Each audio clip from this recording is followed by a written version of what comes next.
J'espère que maintenant tout le monde comprend ce que signifie sinus, cosinus, tangente et ce qu'est la cotangente ou ce que ces valeurs représentent sur ce cercle unité, n'est-ce pas? C'est un cercle qui a son centre à l'origine du système de coordonnées. Et A, il est unité parce que son rayon est égal à 1. Non. Et nous savons que lorsque nous déplaçons le point sur ce cercle, les valeurs de sinus et de cosinus apparaissent. Le cosinus nous donne la coordonnée de l'axe des abscisses et le sinus nous donne la coordonnée de l'axe I.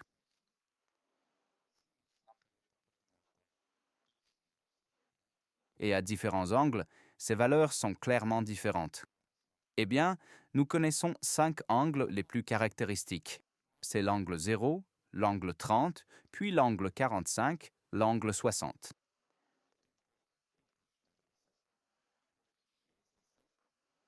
Et l'angle 90. Et pour ces angles, nous devons connaître par cœur les valeurs du sinus, cosinus, tangente et cotangente. Pourquoi par cœur? Parce que, ces valeurs sont en fait le langage de la trigonométrie. Et beaucoup de choses ou de tâches, de problèmes seront simplifiés si nous connaissons ces valeurs par cœur. Donc, le premier exemple, 1. Quand l'angle est égal à 0, nous voyons que le cosinus est égal à 1, n'est-ce pas? Le sinus n'est pas présent ici. Quand l'angle est, disons, quand l'angle est de 30 degrés, nous voyons, n'est-ce pas, que le sinus est égal à 1 demi et le cosinus est racine de 3 sur 2, n'est-ce pas? Si je tape ça, si je dis 30 sinus, on voit 1 demi 0,5 j'obtiens.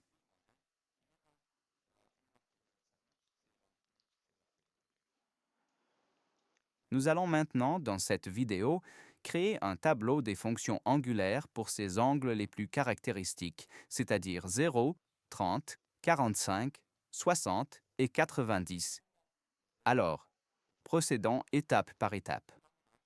Voici notre tableau de ces fonctions angulaires, pour les angles 0, 30, 45, 60, 90 et sinus, cosinus, tangente, cotangente. Donc, que faisons-nous? Nous avons notre système de coordonnées, nous avons ce cercle, et ensuite nous dessinons. Nous dessinons un angle comme ça. Et ceci est l'angle alpha, Ce sont ses valeurs.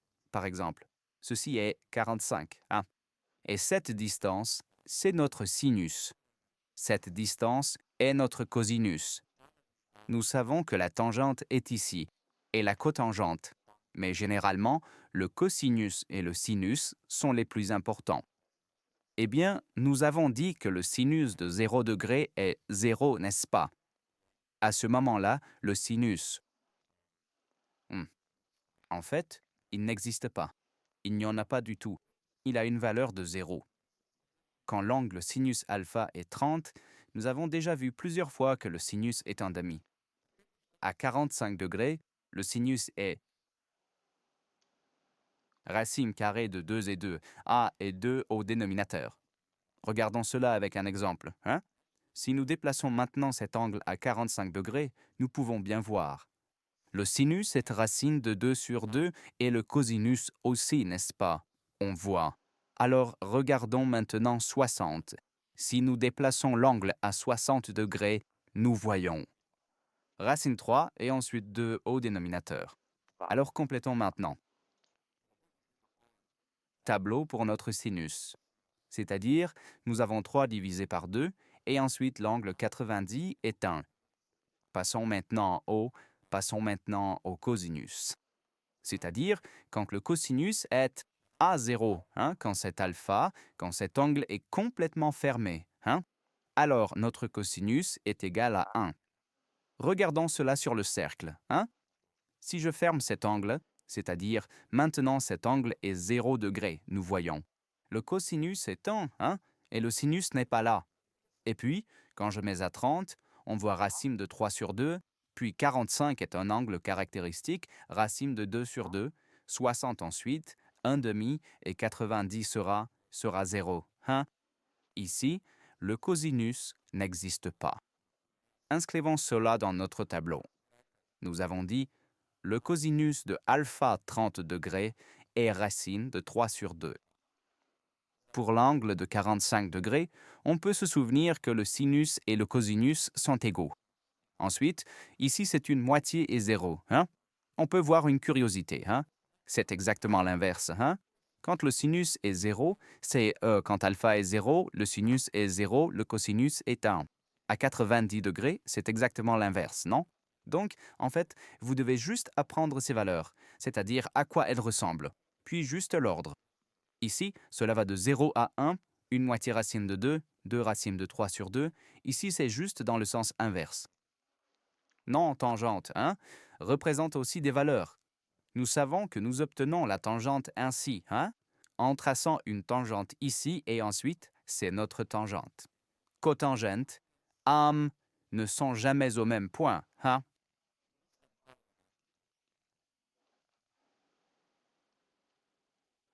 Sauf à, je pense, oui, à l'angle de 35 degrés.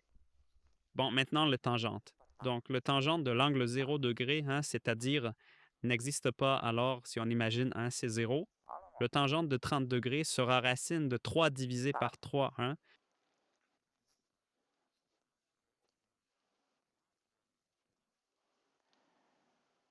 Si on tape cela dans une calculatrice, par exemple tangente de 30, on obtient 0,577 et c'est la même chose que si on écrivait ceci, racine de 3 divisé par 3, n'est-ce pas 0,577.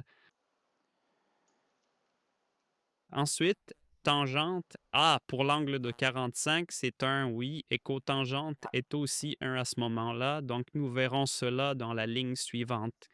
Ceci est 3. Ici la tangente de 90 degrés. Si nous tapons cela dans la calculatrice, voyons. Cela signifie que le tangente de 90 affiche entrée invalide, n'est-ce pas? Cela signifie que c'est une valeur trop grande ou non définie, n'est-ce pas? Parce que si nous plaçons le tangente si nous imaginons si cet angle se déplace ici jusqu'à l'axe ébrié, le tangente sera en fait infini. Mais dans ce tableau, nous disons que le tangente de 90 n'existe pas. Eh bien, c'est pareil avec le cotangente. Hein? Le cotangente de 0 est alors l'axe des x. Hein? Si nous pouvons l'imaginer, cela signifie que ce cotangente à 0 n'a aucune valeur. Le cotangente de 30 c'est maintenant à nouveau l'inverse. Hein? Ce sera racine de 3. Ce sera égal à 1. Hein? Cette ligne 45 est égale. Hein? Sinus, cosinus sont ici égaux. Tangente, cotangente sont égales. Ce sera 3 divisé par 3 et cela sera 0. Eh bien, vous devez apprendre ce tableau par cœur car c'est, c'est le langage de la trigonométrie. Hein? Pour toutes les tâches, quand nous les rencontrerons, cela sera très important. Hein? Ce sont les angles les plus caractéristiques, 0, 30, 45, 60, 90, et apprenez ces valeurs par cœur, car cela vous facilitera beaucoup de problèmes. Hein. Il n'y a rien de difficile à apprendre cela. Nous apprenons le sinus de cette valeur et ensuite le cosinus est simplement l'inverse, n'est-ce pas?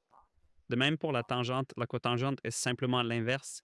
Donc, c'est maintenant le tableau des angles les plus caractéristiques pour